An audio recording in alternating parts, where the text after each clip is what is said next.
चलो भाई recording start हो चुकी है। चलो भाई सवाल करेंगे, हर एक बच्चा सही सवाल करेगा एकदम। अच्छा 3 आ रहा है, 3। अच्छा इस जे से मैं क्या समझूं, क्या है ये जे? सर बड़ा जे जूल। हाँ जूल है ये, जे फॉर जादूगर मत समझ लेना। पिंकी आंटी 3 क्या? हाथी घोड़ा गधा खच्चर क्या? जूल है ना?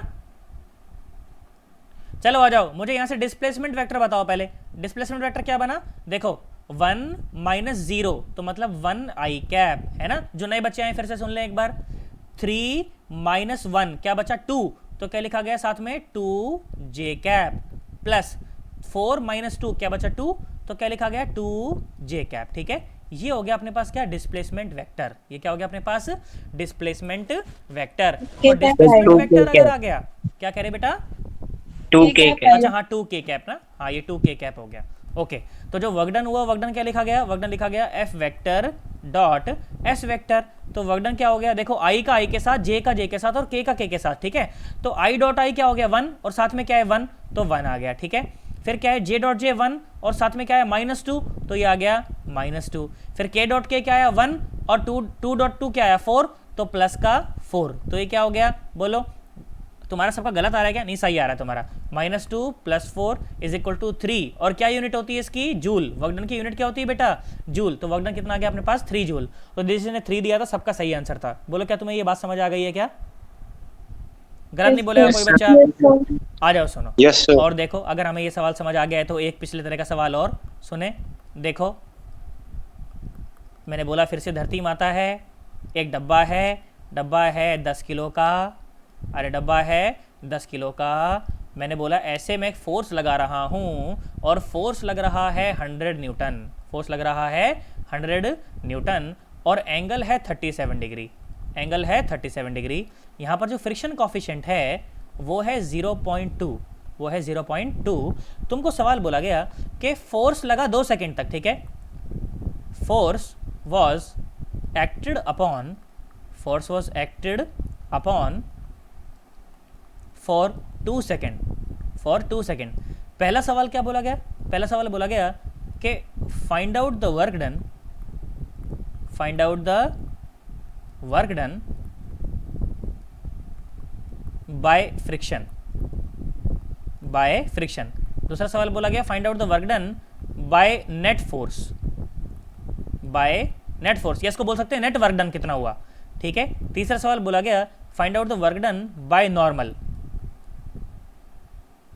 चलो भाई देखें जरा कितने बच्चे कर पाएंगे इसे। 3 सवाल बोले गए, फ्रिक्शन के द्वारा वर्क डन बताओ, नेट फोर्स के द्वारा वर्क डन बताओ और नॉर्मल के द्वारा वर्क डन बताओ।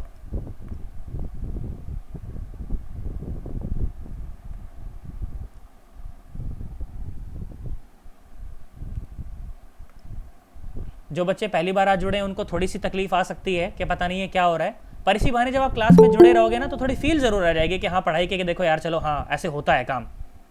अच्छा गरिमा बेटा आप तो पिछली क्लास में भी थे ना, कर सकते हो क्या इस क्वेश्चन को, ट्राई कर सकते हैं है ना? हाँ ट्राई करके देखो बेटा। माइक्रोफोन ऑफ कर दे गरिमा।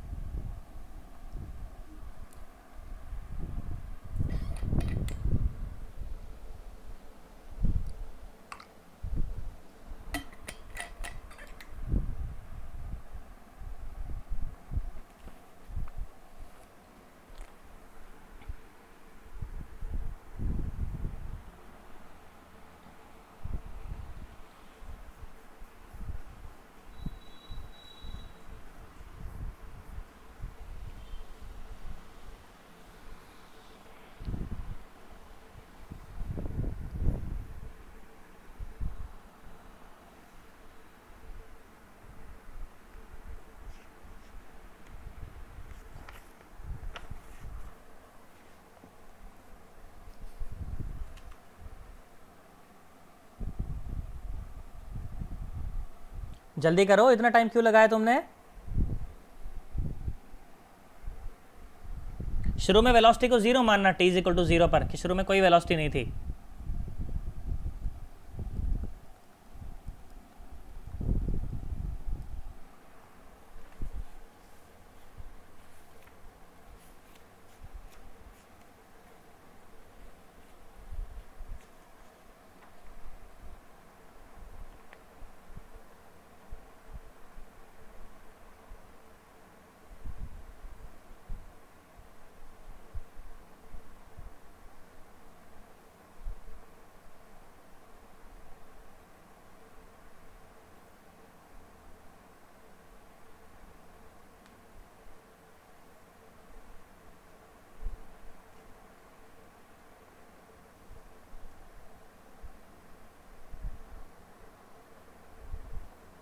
सर सेकंड पॉइंट क्या है? बेटा पहले बताना था वर्क डन फ्रिक्शन से, फिर दूसरा नेट फोर्स से, ठीक है, और तीसरा बताना था नॉर्मल से।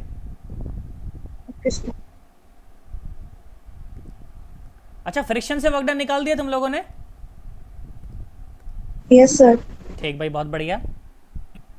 देखो आ जाओ, सुनो तो क्या हुआ ये, देखिए क्या हुआ, ये हुआ 80 न्यूटन, ठीक है, और ये कितना हुआ 60 न्यूटन। तुम्हें समझ आया ना कंपोनेंट तोड़ना? तो नीचे लग रहा Yes, होगा sir. 100 न्यूटन, ऊपर लग रही होगी नॉर्मल, ठीक है, तो नॉर्मल कितनी आई 100 माइनस 60 कितना आया 40 न्यूटन। तो जो पीछे फ्रिक्शन लग रहा है, फ्रिक्शन कितना लग रहा है 0.2 इंटू 40, बोलो कितना लग रहा है 8 न्यूटन। 8 न्यूटन लग रहा है ना, तो फ्रिक्शन लग रहा है पीछे और कितना लग रहा है 8 न्यूटन। तो जो नेट फोर्स है, जो नेट फोर्स है, नेट फोर्स कितना है, एफ नेट कितना हुआ 80 माइनस 8 कितना हुआ 72, 72 है ना, और 72 इज इक्वल टू इसी का मास इंटू इसी का एक्सेलरेशन। तो एक्सेलरेशन कितना आ गया 7.2 मीटर पर सेकेंड स्क्वायर। तो डिस्प्लेसमेंट और निकाल लो 2 सेकंड में, तभी तो निकाल पाऊंगा मैं वर्क डन, है ना। तो डिस्प्लेसमेंट कितना आया, डिस्प्लेसमेंट आया 1/2 और 80 स्क्वायर, है ना। क्यों क्यों क्यों यूटी क्यों नहीं लिखा मैंने, क्योंकि यू जीरो था। अरे यू क्या था, जीरो था ना यार, तुम्हें नहीं आया मैं क्या बोला, आगे सर, है ना। सुनो जरा ध्यान से, तो कितना आया 1/2 इंटू 7.2 इंटू 4, है ना। तो 7.2 इंटू 2 कितना हो गया, 7.2 इंटू 2 बोलो कितना हो गया, 14.4। बहुत बढ़िया भाई, 14.4, है ना। कितना हो गया 14.4 मीटर, है ना, क्या बोलना चाहिए 14.4 मीटर। अब सुन लो जरा ध्यान से, क्या क्या पूछा है। पहला सवाल पूछा find the work done by friction. अब देखो फ्रिक्शन लग रहा है पीछे, डिस्प्लेसमेंट हो रहा है आगे, तो डिस्प्लेसमेंट और फ्रिक्शन में एंगल कितना है 180 डिग्री। कितना है 180 डिग्री। तो वर्क डन क्या होता है, वर्क डन होता है F vector dot S vector. तो वर्क डन क्या हो जाएगा F S cos of theta, है ना, F S cos of theta. तो वर्क डन क्या हुआ एफ एस और कॉस ऑफ 180 डिग्री, है ना। तो वर्क डन क्या लिखा गया, वर्क डन लिखा गया माइनस एफ एस। बोलो क्या तुम्हें मेरी बात समझ आई है? आ जाओ चलो सुनो जरा ध्यान से। तो वर्क डन क्या लिखा गया, फोर्स ऑफ फ्रिक्शन कितना है 8 न्यूटन, तो माइनस 8 इंटू 14.4 जूल, जो भी आ रहा है आंसर है। बोलो क्या तुम्हें मेरी बात समझ आई? पक्की बात एकदम, सोच लो। Yes sir. अच्छा भाई बहुत बढ़िया। मुझे एक बात बताओ, नेट फोर्स की डायरेक्शन क्या है? मैंने बोला कि देखो 80 न्यूटन तो लग रहा है आगे और 8 न्यूटन लग रहा है पीछे, तो नेट फोर्स कितना हुआ आगे की तरफ हुआ, और कितना हुआ 72 न्यूटन। तो 72 में और डिस्प्लेसमेंट में कितना एंगल है, जीरो, है ना। जीरो। तो सीधा लिख दिया गया क्या कि वर्क डन, एक मिनट, के 72 times 72 इंटू 14.4 जूल, जो भी आ रहा है वो आंसर है। क्या तुम्हें मेरी बात समझ आई?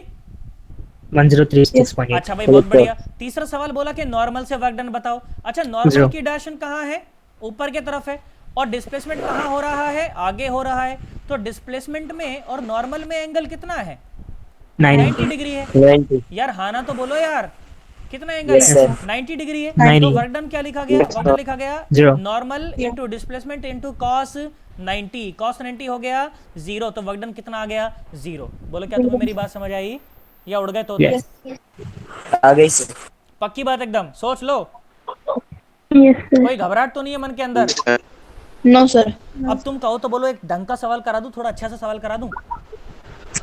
देखो सुनो, मर मत जाना, बिल्कुल मर मत जाना, बिल्कुल यहाँ सुनो, थोड़ा दिमाग लगाना, हो जाएगा तुमसे।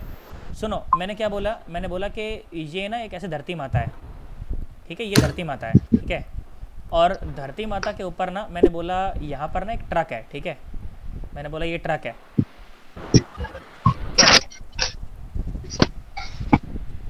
मैंने बोला ये है अपने पास एक ट्रक, ठीक है, मैंने बोला ये है अपने पास एक ट्रक ऐसे, ओके, ये ट्रक है। तो मैंने कहा ठीक भाई, और बेटा ट्रक जो है ना, जो ट्रक है ना वो कांस्टेंट रफ्तार से आगे बढ़ रहा है, ठीक है, और वो रफ्तार कितनी है, वो रफ्तार है 4 मीटर पर सेकेंड, वो रफ्तार है 4 मीटर पर सेकेंड, कांस्टेंट रफ्तार है, ठीक है। कैसी रफ्तार है, कांस्टेंट रफ्तार है, कोई एक्सेलरेशन नहीं है, कांस्टेंट है, ठीक है, ऐसे। और क्या बोला गया, बोला गया कि इस ट्रक के ऊपर ना, यहाँ पर इस ट्रक के ऊपर यहाँ पर एक इंक्लाइन प्लेन है, ठीक ठीक है। इस ट्रक के ऊपर यहाँ पर क्या है, एक इंक्लाइंड प्लेन है और ये एंगल आपको ऐसे दिया गया कि ये 37 डिग्री है। एंगल कितना है, 37 डिग्री, ठीक है। इंक्लाइंड प्लेन मतलब टेढ़ा फट्टा, ठीक है, 37 डिग्री का है। और यहाँ पर रखा हुआ एक डब्बा, ठीक है, यहाँ पर रखा हुआ एक डब्बा, ठीक है। और डब्बे का वजन है 2 किलो, डब्बे का वजन है 2 किलो। बोला गया डब्बा रेस्ट पर है, ब्लॉक इज एट रेस्ट। अच्छा, रेस्ट पर क्यों रह सकता है डब्बा?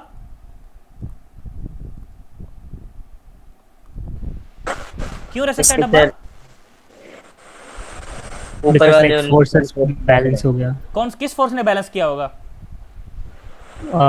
Pseudo force and the gravity thing. अरे सूडो फोर्स क्यों लगेगा भैया, ट्रक कांस्टेंट रफ्तार से चल रहा है, बार बार तो बोल रहा हूँ, ट्रक कांस्टेंट रफ्तार से चल रहा है, तो इसको कौन बैलेंस कर सकता है? मान लो ये यहाँ पर अगर ऐसे इंक्लाइन प्लेन पर ये डब्बा बैलेंस है तो कौन बैलेंस कर रहा है इसको? नीचे क्यों नहीं आ रहा है? हाँ बस उतनी सी बात है। फ्रिक्शन कहाँ लग रहा होगा? पीछे। यार तुम्हें नहीं आया यार, आगे सर। पक्की बात एकदम। बस सवाल यही बोला गया। सवाल क्या बोला गया? सवाल बोला गया कि फाइंड आउट, यहाँ पर ऐसे लिख देता हूँ मैं इसको, find out the friction, find out the work done by the friction in 2 seconds. Find out the work done. Find out the work done by the friction. Find out the work done by the friction on the block. On the block in 2 seconds. In 2 seconds. ठीक है। दूसरा सवाल ये बोला गया कि find out the work done by the normal. Find out the work done by the normal. बहुत बढ़िया सवाल है ये। Find out the work done by the normal in 2 seconds. Block rest पे था सर। ब्लॉक रेस्ट पर है बेटा। फिर सर डिस्प्लेसमेंट नहीं होगा तो ये कैसे निकालेंगे? अरे अंकल, ब्लॉक रेस्ट पर विद रिस्पेक्ट टू वेज है, पर चल तो रहा है ट्रक के साथ साथ आगे। Yes sir. हाँ समझ गया ना। With respect to wedge, wedge बोल लो, इंक्लाइंड प्लेन बोल लो, जो तुम्हारा मन करे बोल लो।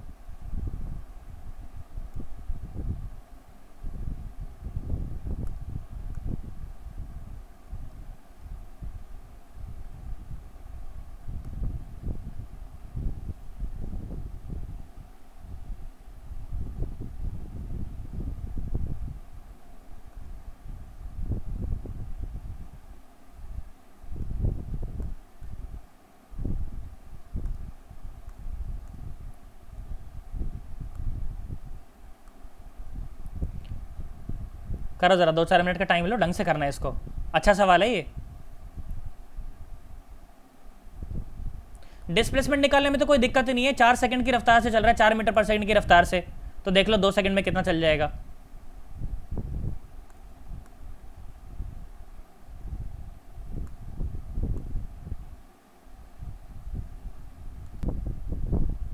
सूर्य बेटा कैलकुलेशन में एरर किया है तूने, चेक कर ढंग से।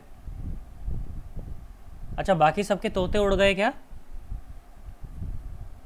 डिस्प्लेसमेंट तुम्हें पता ही है, फ्रिक्शन भी पता है, उनके बीच में एंगल देख लो क्या होगा, हो गया आंसर। बस इतना क्या सोच रहे हो उसमें? मितांशी का आया 84 माइनस का, नहीं 84 गलत है।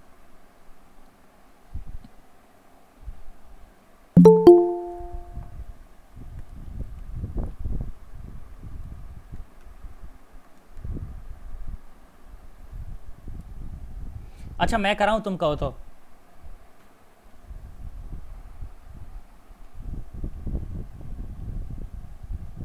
देखो यहाँ सुनो ज़रा एक बार, देखो सुनना अब ज़रा, बढ़िया ढंग से सुनना अब ज़रा। देखो मैं बात करता हूँ अब, देखो डब्बे की। सबसे पहली बात तो मैं डिस्प्लेसमेंट निकाल लूँ। अच्छा वेलोसिटी आपको दी गई है, वेलोसिटी कितनी दी गई है? 4 मीटर पर सेकेंड। और वेलोसिटी होती कितनी है? x/t, displacement by time. तो डिस्प्लेसमेंट क्या हो जाएगा? v × t। तो डिस्प्लेसमेंट क्या हो गया बोलो? 4 × 2 मतलब कि 8 मीटर। डिस्प्लेसमेंट तो निकाल लिया भाई, इसमें तो कोई टेंशन नहीं, डिस्प्लेसमेंट तो आ गया। क्यों? ट्रक इतना आगे बढ़ चुका होगा ना, ट्रक इतना आगे बढ़ चुका होगा तो डब्बा भी इतना आगे बढ़ चुका होगा, ठीक है, डिस्प्लेसमेंट आ गया। अब फ्रिक्शन की बात करते हैं, सुनो ज़रा ध्यान से। तो मैंने बोला मान लो ये इंक्लाइंड प्लेन है, ठीक है, ये इंक्लाइंड प्लेन है, ओके, ये इंक्लाइंड प्लेन है और ये रहा अपना डब्बा, ठीक है, ये रहा अपना डब्बा। डब्बा कितने का है? 2 किलो का है ना, एंगल 37 है, ठीक भाई। तो डब्बा है 2 किलो का, डब्बा है 2 किलो का और एंगल है ये 37, ठीक है, एंगल है ये 37, ये है 37, तो ये 37, तो ये 20 न्यूटन, ठीक है, और ये 20 न्यूटन, तो ये हुई नॉर्मल, ये भी 37, तो ये कितना हुआ 16 न्यूटन, और ये कितना हुआ, ये हुआ 12 न्यूटन। तो आइडियली तो होना क्या चाहिए। अच्छा मुझे एक बात बताओ, इतनी बात समझ आओ, तुम्हें इतनी बात समझ आई है कि नहीं आई है? Yes, sir. ईमानदारी से, झूठ नहीं बोलेगा कोई बच्चा, तुम्हारे पर मम्मी कसम है। Yes sir. अच्छा भाई, Yes, बहुत sir. बढ़िया, बहुत बढ़िया। अच्छा इस डब्बे को कहाँ आना चाहिए था, नीचे आना चाहिए था, पर बोल रहा है कि नीचे नहीं आ रहा, ये रेस्ट पर है, नीचे नहीं आ रहा, ये रेस्ट पर है। तो रेस्ट पर है तो मतलब कि ऊपर की तरफ फ्रिक्शन भी कितना है? Newtons. फ्रिक्शन कितना है ऊपर? 12 12 न्यूटन। newtons. फ्रिक्शन कितना है ऊपर? 12 न्यूटन, तभी तो नीचे नहीं आएगा ये। अच्छा डिस्प्लेसमेंट कहाँ हो रहा है इसका? डिस्प्लेसमेंट हो रहा है ऐसे, ठीक है, डिस्प्लेसमेंट हो रहा है ऐसे। अच्छा ये एंगल अगर 37 है तो ये एंगल भी कितना? 37। 37. जो बचा हुआ है वो कितना? 180 minus 37। तुम्हारे तोते उड़ गए यार। नहीं और उड़े सन्नाटो, तो वकडन क्या हुआ? वकडन देख कितना हुआ? वकडन हुआ 12 इंटू डिस्प्लेसमेंट कितना 8 इंटू कॉस 180 माइनस 37। बोलो क्या तुम्हें बात समझ आई मेरी? अरे हाँ ना तो बोलो। Cos Yes, sir. 180 minus theta मतलब कॉस पाई माइनस थीटा, तो क्या कॉस माइनस थीटा? तुम्हें ये नहीं आता ना? अरे आता तुम्हें है, ये नहीं आता आता ना? आता है अच्छी बात सर। एकदम। तो क्या इसको कॉस, क्या? क्या इसको माइनस कॉस 37 डिग्री लिखा जा सकता है? या या कई लोग सोच रहे हैं पता नहीं क्या हो रहा है, ये Yes, sir. क्या पढ़ा रहा है ये पता नहीं। अरे शुरू में पढ़ाई थी तुमको ट्रिग्नोमेट्री यार। ओ सन्नाटो। अच्छा 180 माइनस 37 का क्या मतलब है? कौन सी quadrant? First quadrant, second quadrant कि थर्ड क्वाड्रेंट? ये फर्स्ट, ये सेकंड, ये थर्ड और ये फोर्थ। पाई माइनस थीटा तो सेकंड क्वाड्रेंट है ना? Second. सेकंड क्वाड्रेंट में कॉस नेगेटिव होता है कि पॉजिटिव होता है? नेगेटिव होता है। Negative. तो आंसर आपका जो भी आएगा वो नेगेटिव आने वाला है। आंसर कैसे आने वाला है? नेगेटिव आने वाला है। Negative. अब सुनो, तो ये जो 180 है ये पाई बाई 2 का इवन मल्टीपल है कि ऑड मल्टीपल है? इवन। इवन मल्टीपल है ना, इसको 2 से मल्टीप्लाई करोगे तभी तो पाई आएगा, मतलब कि इवन मल्टीपल है। इवन मल्टीपल है तो फंक्शन चेंज होने वाला नहीं है, तो ये क्या हो गया? cos 37। बस ये आंसर आ गया यार। तुम हाँ ना तो बोल दो यार, ऐसे मत करो यार, है ना? तो देखो आंसर कितना आया? आंसर आया इतना, माइनस 12 इंटू 8 इंटू 4/5, जो भी आ रहा है वो आंसर है। कितना वो आएगा? सर close to 96 77 आएगा। के 576 ना, 576/5, माइनस का 576/5। बोलो क्या तुम्हें मेरी बात समझ आई? Yes sir. अच्छा दूसरा सवाल क्या बोला था? दूसरा सवाल बोला था find out the work done by the normal. अच्छा नॉर्मल में और डिस्प्लेसमेंट में कितना एंगल है? बोलो 37 डिग्री। तो आंसर क्या आ गया? आंसर क्या आ गया? नॉर्मल कितनी है? 16। 16 into 8 into 4/5 answer. Sir 53 degree नहीं है? बेटा ये एंगल देख, ये एंगल। अच्छा हाँ 53 है ना, 53 डिग्री है बेटा, हाँ, ठीक कह रहा है। हाँ, 53 53 डिग्री है। कितना है? 53 डिग्री। हाँ तो 53 डिग्री तो कितना हो जाएगा? 3/5। सर आपने -516 लिखा है क्या क्या लिखा है मैंने? उधर? -576। -576। सर -384 होता है। अरे ये work done by the friction निकाला है मैंने। नहीं हाँ बट आपने जो -12 इंटू 8 इंटू 4/5 जो किया था वो गलत है। 12 इंटू 8 इंटू 4 -384 डिवाइड बाय हाँ, -384 आ जाएगा। और अगर 384 उसको सिंप्लीफाई करोगे तो ठीक है -76.8। ठीक है ये आ गया -384/5। और ये कितना आ गया? 16 इंटू 8 इंटू 3, 16 इंटू 8 इंटू 3 कितना आ जाएगा? 384 पॉजिटिव। तो ये हुआ हाँ। 384/5। बोलो क्या Same तुम्हारी आएगा मेरी दोनों। बात समझ आई है कि नहीं आई है? बोलो ये माइनस का है पर हाँ भाई झूठ नहीं बोलेगा Yes, sir. कोई बच्चा झूठ नहीं बोलेगा। अरे हाँ ना तो बोलो, आगे सर। पक्की बात एकदम, सोच लो। अच्छा मेरी बात सुनो जरा ध्यान से, एक और बात बताता हूँ तुम्हें, सुनना जरा ध्यान से। तुमने कहाँ खड़े होके देखा है सिस्टम को? तुमने इस सिस्टम को तुमने यहाँ खड़े होके देखा है। ये ट्रक चल रहा था, तुम यहाँ खड़े हुए थे, तुमने देखा वही डब्बा भी इसके साथ साथ चल रहा है। ओ तो डब्बे का कुछ डिस्प्लेसमेंट आया है ना, डब्बे का कुछ डिस्प्लेसमेंट आया। अब मैं कहता हूँ कि तू भाई साहब यहीं खड़ा हो जा, तू डब्बे के ऊपर खड़ा हो जा, तो क्या तेरे लिए डब्बा चल रहा है कि नहीं चल रहा? नहीं चल रहा। नहीं चल रहा। जिस फ्रेम पर आप खड़े हो जाते हो वो फ्रेम आपके लिए रेस्ट पर हो जाता है और बाकी सारी दुनिया आपके लिए चलने लगती है। तो अगर आप डब्बे पर खड़े हो जाते तो क्या आपके लिए डब्बा चलता? नहीं चलता, उस समय डिस्प्लेसमेंट कितना हो जाता? 0, 0 है ना। तो यहां से मैंने क्या बात देखी कि जो डिस्प्लेसमेंट है ना वो एक ऐसी क्वांटिटी है जो कि फ्रेम पर डिपेंड करती है। बोलो करती है कि नहीं करती? यहाँ करती कहीं से है। खड़े होकर देख रहे हो तो कुछ और आ रहा है, कहीं से खड़े होकर देख रहे हो तो कुछ और आ रहा है। तो मैंने यहां से क्या देखा, मैंने देखा कि जो डिस्प्लेसमेंट जो है ना, जो डिस्प्लेसमेंट है that is a frame dependent quantity, that is a frame dependent quantity. Dependent quantity. बोलो क्या तुम इस बात से एग्री करते हो? Yes, that is a 100%। Frame dependent quantity. तो अगर ये जो डिस्प्लेसमेंट है अगर वो फ्रेम पर डिपेंड कर रहा है तो वर्क डन भी फ्रेम पर डिपेंड करेगा। तो work done is also A frame dependent a quantity। Frame dependent quantity. बोलो क्या तुम्हें मेरी बात समझ आई है? Yes, sir. सन्नाटो, Yes, sir। झूठ नहीं बोलना बिल्कुल एकदम। नोट्स बनाओ जब मेरी बातों पर ज्यादा ध्यान देना, लिखा हुआ देखने की बजाय। Displacement is a frame dependent quantity because it changes every time you change the frame of reference. So if displacement is the frame of a frame dependent quantity, then work done will also depend upon the frame. Then work done is also a frame dependent quantity. बोलो क्या तुम्हें मेरी बात समझ आई है? Yes sir. तो अगर उस डब्बे के ऊपर ही वो जो डब्बा था ना, अगर वो जो डब्बा था डब्बे पर ही अगर मैं चीटा बनकर बैठ जाता तो उस समय मेरे लिए डिस्प्लेसमेंट कितना होता? 0 होता। तो मेरे लिए वर्क डन Zero। कितना हो जाता? 0 हो जाता। बोलो क्या तुम्हें मेरी बात समझ आई है? Yes Yes, sir. sir। झूठ Yes, नहीं sir। बोलेगा कोई बच्चा, झूठ नहीं बोलेगा। और सुनो, अगर तुम्हें मेरी बात समझ आई है तो सुनो जरा ध्यान से। देखो ये सवाल बोला गया तुम्हें, बोला गया कि धरती माता है, ठीक है, बोला गया ये धरती माता है और ये है एक दीवार, ठीक है, ये है एक दीवार और यहाँ पर है एक डब्बा, ठीक है, यहाँ पर है एक डब्बा। बोला गया m मास का डब्बा मान लें। कितने का मान लें? बोला गया m मास का कोई डब्बा मान लें, ठीक है। और बोला गया कि at t is equal to 0 उसकी जो रफ्तार है वो कितनी है? 0 ही है, ठीक है। और बोला गया आप उसके ऊपर एक ऐसा फोर्स लगा रहे हो, f is equal to 2x plus 2, f is equal to 2x plus 2। x क्या है? x डायरेक्शन वाला x है। मुझे एक बात बताओ, ये f कांस्टेंट है, फोर्स कांस्टेंट हुआ कि वेरिएबल हो गया? अब वेरिएबल हो गया ना। मैं बोलता हूँ मान लो ये ओरिजिन है, मैं बोलता हूँ मान लो ये क्या है? ओरिजिन है। तो इस समय फोर्स कितना होगा इसके ऊपर? 0। फिर जैसे जैसे डब्बा इस तरफ बढ़ता चलेगा इस समय फोर्स कितना होगा? 2 न्यूटन, है ना। x की जगह 0 डालो तो फोर्स कितना है? 2 न्यूटन। फिर जैसे जैसे x चेंज करता जाएगा, जैसे जैसे x चेंज करता जाएगा वैसे वैसे फोर्स भी चेंज करता जाएगा, ठीक है। तुमको बोला गया कि जब ये 5 मीटर आगे ऐसे जाके और इसे टकरा जाए, ठीक है, 5 मीटर आगे जाके इससे टकरा गया तो टकराने से पहले कितना काम हो चुका है, ठीक है। ये ऐसा मान लो कि दीवार नहीं है, तुम बस ये बता दो कि 5 मीटर चलने में कितना काम हो गया, ठीक है। Find out the work done by the force, find out the work done by the force. अच्छा सीधा हो जाएगा, इंटीग्रेट करके करना पड़ेगा? अब सीधा भी हो जाएगा। सीधा नहीं होएगा, x की जगह 5 डाल दे, गलत आंसर आएगा क्योंकि फोर्स कांस्टेंट नहीं है।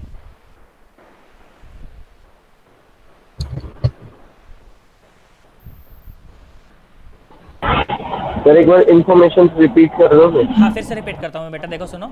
एक m मास का डब्बा है, ठीक है, उस m मास के डब्बे के ऊपर आप इतना फोर्स लगा रहे हो, ठीक है, और शुरू में t इक्वल टू 0 पर उसकी रफ्तार 0 है, ठीक है। ओरिजिन से डब्बा चल पड़ा है और 5 मीटर चलने में कितना काम हो जाएगा वो आपको बताना है, ठीक है। एक छोटे से डिस्प्लेसमेंट के लिए वर्क डन लिख के उसको इंटीग्रेट करना, तब आंसर आएगा। छोटे से वर्क डन के लिए इंटीग्रेट करना, पहले छोटा सा वर्क डन लिखो भाई। फोर्स अगर इधर चल रहा है, लग रहा है, तो डब्बा भी इधर ही चलेगा, डब्बा भी इधर ही चलेगा, तो दोनों के बीच में एंगल कितना है? 0, ठीक है। या फिर आप इसको ऐसा भी लिख सकते हो कि छोटा सा जो वर्क डन था वो क्या था? F vector dot ds vector, ठीक है। तो dw क्या लिखा जाएगा? एफ वेक्टर क्या है बोलो? ये है 2x प्लस 2 और साथ में i कैप, है ना, क्योंकि i डायरेक्शन में लग रहा है वो। और dx क्या होता है? ये होता है dx i cap plus dy j cap. तो j तो है ही नहीं उसके साथ में, तो इसको लिखने का कोई पॉइंट है ही नहीं। तो वर्क डन क्या लिखा जाएगा? वो लिखा जाएगा 2x प्लस 2 और साथ में dx। ये छोटा सा वर्क डन है, पूरा निकालने के लिए क्या करते हैं हम लोग? इंटीग्रेट करते हैं। जब x इक्वल टू 0 है तो वर्क डन 0, और जब 2 हो जाएगा तो जब x इक्वल टू 5 हो जाएगा तो वर्क डन हमें निकालना है। तो वर्क डन क्या हो जाएगा? वर्क डन हो जाएगा कितना? ये हो जाएगा 2x और साथ डिवाइड बाय में 3 x स्क्वायर बाय 2 और 0 से 5 into x plus 2 into x और 0 से 5। क्या तुम्हें बात समझ आई मैंने क्या लिखा? झूठ नहीं बोलना बिल्कुल Yes, sir। एकदम। इंटीग्रेट कर दिया बस, मैंने कुछ भी नहीं करा। और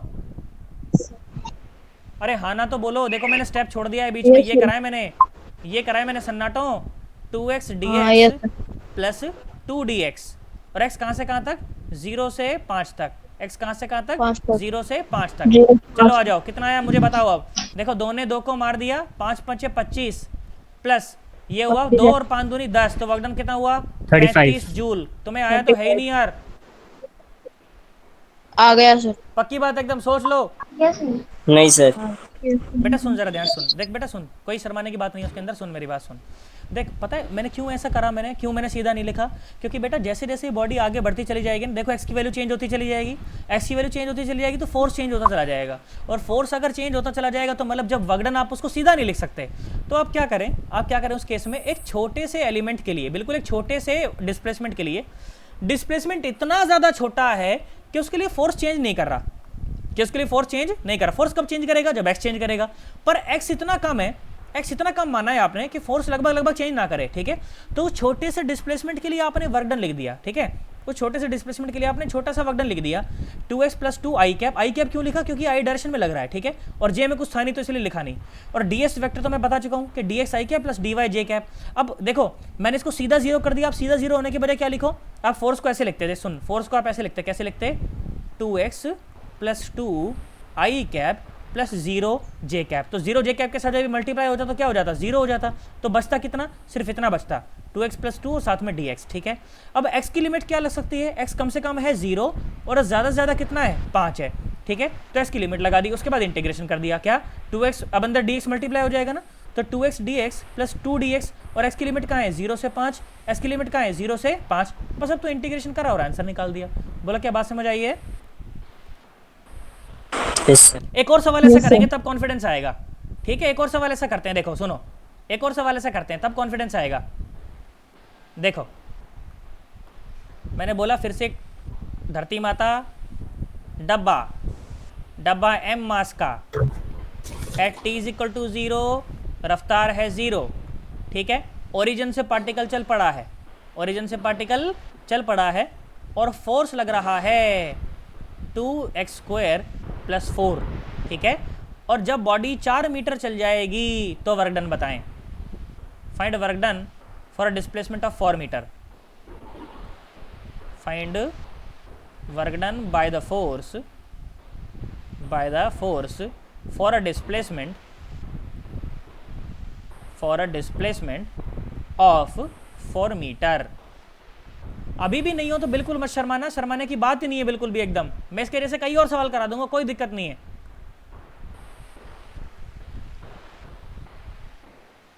एक छोटे से डिस्प्लेसमेंट के लिए लिखो पहले वर्कडन, एक छोटे से डिस्प्लेसमेंट के लिए, क्योंकि फोर्स कांस्टेंट नहीं, इसलिए छोटे से के लिए लिखना पड़ेगा पहले।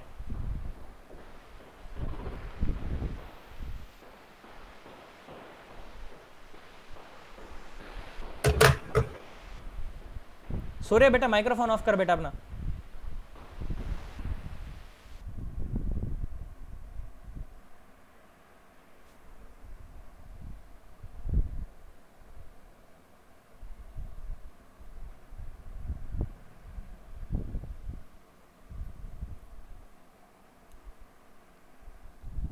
चलो ठीक है, देख लेते हैं। अच्छा दोनों का सही आंसर आ रहा है, सेम आ रहा है बिल्कुल, है ना, तो सही होगा फिर तो।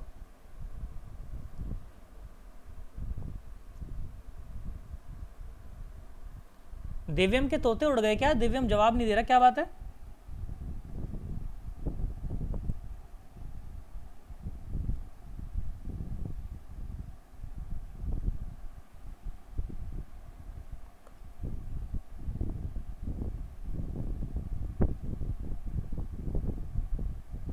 ठीक भाई, बहुत बढ़िया। अगर सही आंसर है, सेम है तीनों का, तो सही होगा।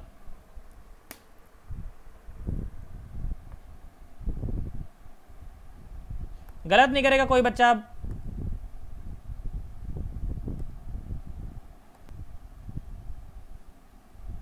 कोई इशू नहीं, आ जाओ। देखो सुनो मैं बताता हूं, आ जाओ, बिल्कुल परेशान होने की जरूरत ही नहीं कोई। यहां देखो भाई, मुझे एक बात समझ आई यहां से देखकर कि यार ये फोर्स जो है ये कांस्टेंट नहीं है, ठीक है। तो फोर्स अगर कांस्टेंट नहीं है तो मैं सीधा W is equal to F S नहीं लिख सकता, W is equal to F ऐसे नहीं लिख सकता क्योंकि एफ तो हमेशा चेंज हो रहा है, तो वर्क डन तो ऐसे चेंज होता रहेगा। तो क्या लिखना है, तो मैंने बोला कि भाई छोटा सा डिस्प्लेसमेंट कंसिडर करो आप भाई ds वेक्टर, ठीक है, क्या कंसिडर करो, ds वेक्टर। ds वेक्टर क्या होता है, ये होता है dx i cap plus dy j cap plus dz k cap, वो तो कितना भी लिख सकते हो आप, ठीक है। तो मैंने कहा छोटा सा जो वर्क डन होगा, छोटा सा जो वर्क डन होगा वो होगा dw is equal to F vector dot ds vector. तो छोटा सा जो वर्क डन लिखा गया वो लिखा गया, एफ वेक्टर लिखो, वेक्टर फॉर्म में लिखेंगे तो कैसा आएगा 2x² प्लस 4 और साथ में i कैप और साथ में i कैप और डॉट ds वेक्टर।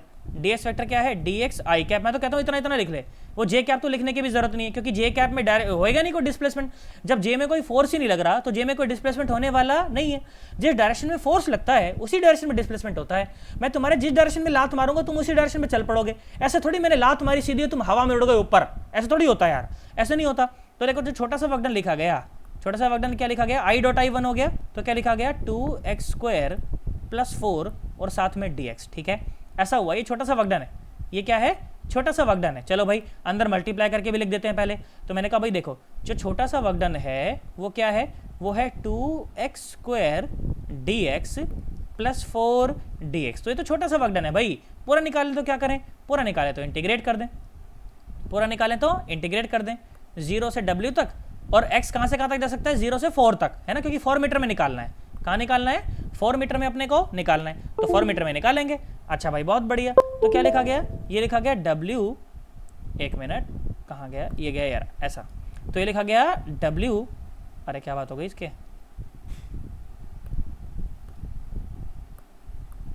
एक मिनट रुकें,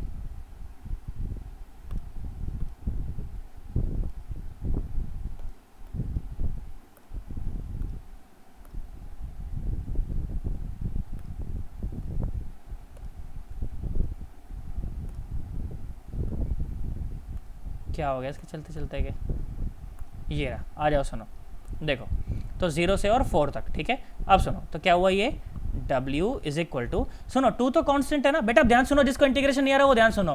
देखो 2 कांस्टेंट है तो 2 बाहर आ गया, अंदर क्या बचा x² और साथ में dx और 0 से 4 तक की लिमिट, ठीक है, प्लस कांस्टेंट है 4 तो 4 आया बाहर और ये हुआ dx और 0 से 4 तक की लिमिट। अब सुनो बेटा आयुष तू भी ध्यान से सुनियो, देख इंटीग्रेशन का जो बेसिक रूल होता है ना वो होता है x to the power n dx को अपन ऐसे लिख सकते हैं, क्या होता है x to the power n plus 1 divide by n plus 1। तो मतलब अगर अंदर ऐसा होता x² dx होता तो 2 n की जगह पे क्या है 2 है ना, तो इंटीग्रेशन करके क्या आंसर आएगा x की power 2 plus 1 divided by 2 plus 1, मतलब के x की क्यूब बाय 3, ठीक है, ये रूल है, ठीक है। अब सुनो अगर कुछ भी नहीं होता अंदर, अगर अंदर सिर्फ dx होता, तो अगर कुछ भी नहीं है तो साथ में 1 है ना, और 1 को क्या लिख सकते हैं x की पावर 0, भाई किसी की पावर 0 क्या होती है 1 होती है ना। तो क्या लिखा गया x की पावर 0 प्लस 1 और डिवाइड बाय 0 प्लस 1, तो क्या आया x आया, मतलब कि dx का इंटीग्रेशन क्या आता है x आता है, ठीक है। अब मेरी बात सुनो ध्यान से, आ जाओ सुनो, तो क्या आया w इज इक्वल टू 2 और x² का इंटीग्रेशन क्या आया x की पावर 3 बाय 3 और 0 से और 4 तक की लग गई लिमिट, ठीक है, 0 से 4 तक की लग गई लिमिट। और dx का इंटीग्रेशन क्या आता है x आता है, अभी बताया, और 0 से और 4 तक की लग गई लिमिट, ठीक है। अब सुनो तो 3 तो कांस्टेंट है ना, तो 3 को तो बाहर निकाल लो, 3 को तो बाहर निकाल लो, तो कितना हो गया ये वर्कडन, कितना हो गया, वर्कडन हो गया 2/3, ओके। और ये हुआ 4 चौके 16 चौके 64, तो 64 माइनस 0, ये मैंने क्या करा, एक बार x की जगह पे अपर लिमिट पुट करी, माइनस एक बार x की जगह पे लोअर लिमिट पुट करी। तो जैसे ही अपर लिमिट पुट करी तो 4 की पावर 3, तो कितना हुआ 64 माइनस 0 की पावर 3 तो 0 प्लस 4, और फिर से क्या करें x की जगह पे अपर लिमिट पुट करें तो 4 माइनस जगह पे लोअर लिमिट पुट करें तो 0। तो क्या हुआ work done is equal to कितना हुआ ये 64 इंटू 2, कितना हो गया 64 इंटू 2, तो 128/3 है ना, 128/3 प्लस 16, तो कितना हुआ 128 प्लस 16 तिया 48/3 आ गया ना, तो कितना आ गया 128 प्लस 48 और डिवाइड बाय 3, तो कितना आ गया 176/3। देखो मैंने कुछ गड़बड़ ना करी हो, बस ये आंसर आ गया, है ना यार। तुम्हें नहीं आया, मैं क्या बोला यार बेटा। अब इंटीग्रेशन में दिक्कत आ रही है कि आयुष बेटा आप बताओ जरा मुझे एक बार, थोड़ा समझ आया कैसे करते हैं?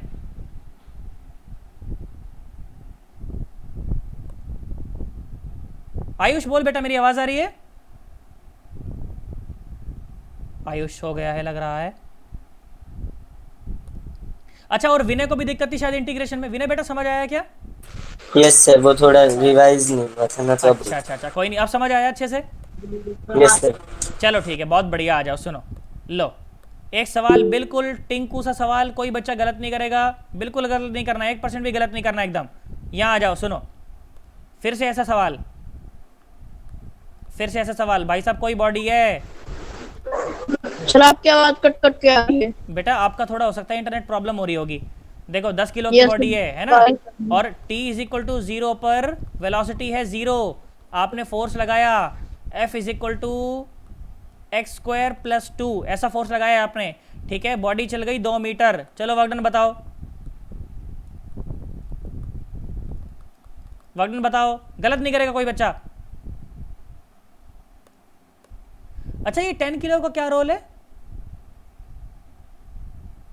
वो डिस्प्लेसमेंट डिसाइड करता है, बट हाँ, कोई आपने रोल ऑलरेडी नहीं है, दे दिया, ये सो रखा है इट ना डजंट अभी। मैटर हाँ, एनीमोर। अब कोई रोल नहीं है उसका। हाँ,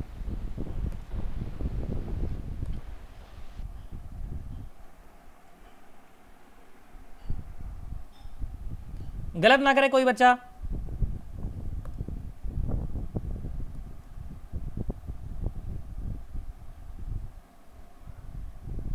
आयुष बेटा, अगर मेरी आवाज़ कट कट कर भी आ रही है ना, तो कोई टेंशन वाली बात नहीं है। मैंने पूरा सेशन रिकॉर्ड किया है, कोई दिक्कत वाली बात नहीं है। अब दोबारा देखोगे ना तब समझ आ जाएगा। वीडियो मैं यूट्यूब पर डाल दूंगा बस अभी थोड़ी देर में। छोटा सा वर्कडन लिखो पहले, छोटा सा वर्कडन लिखो। क्या लिखा जाएगा? X square plus 2 into D x, है ना। मैंने देख सीधा लिख दिया, x square plus 2 into D x, ये लिखा जाएगा छोटा सा वर्कडन। बस अब इंटीग्रेट कर दो उसको।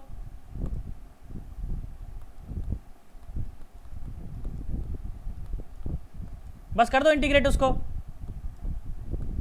0 से 2 तक की लिमिट लगा दो, तो वर्कडन क्या आ गया? ओरल भी कर सकता है कोई बच्चा ढंग से करे तो।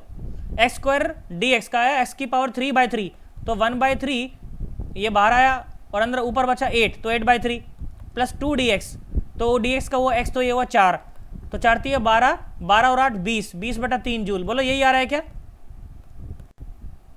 बहुत बढ़िया भाई, मितांशी का, विनय का सही जवाब एकदम, कार्तिक का सही है, यश का सही है, सूर्य का सही है। बहुत बढ़िया भाई, शाबाश। क्या तुम्हें मेरी बात समझ आई है? Yes sir. कोई बच्चा झूठ नहीं बोलेगा? झूठ नहीं बोलेगा कोई बच्चा? अरे हाँ ना तो बोलो। Yes sir. बोलो, इस तरह के सवाल मिलेंगे तो कर सकते हो कि नहीं कर सकते हो? कर सकते। पक्की बात एकदम? Yes sir. बिल्कुल झूठ नहीं बोलना भाई साहब, मेरे को किसी बच्चे से झूठ नहीं चाहिए। मैं 10 बार भी बता सकता हूँ, मेरे को बिल्कुल शर्म नहीं आएगी उसके अंदर, बिल्कुल मेरे को गुस्सा नहीं आएगा। तुम चाहो तो 10 बार पूछ लो। बोलो पक्की बात एकदम?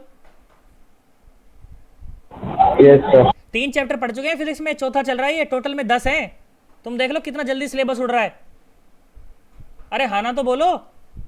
Yes sir. Yes sir. देख लो अभी तो समझ आया कि नहीं आया अच्छे से? यस। चलो, अगर समझ आ गया है तो ठीक है, यहीं पर मैं इसे वाइंड अप करता हूं। और जो आज मैंने पढ़ाया पूरा का पूरा मैं इसे यूट्यूब के ऊपर डाल रहा हूं, ताकि आप दोबारा से इसको देख पाओ, ठीक है। लिंक आपके ग्रुप में मैं अभी शेयर कर दूंगा, तो अच्छे से पढ़ना और नोट्स बना लेने सारों के। मेरी बात समझ आ गई? Yes sir. चलो ठीक है, जाओ बैठ जाओ। बाय बाय, टाटा, thank you sir. Bye bye, Thank you, sir. Bye bye, thank you sir. Bye bye, bye sir. Bye Bye, sir. Bye bye.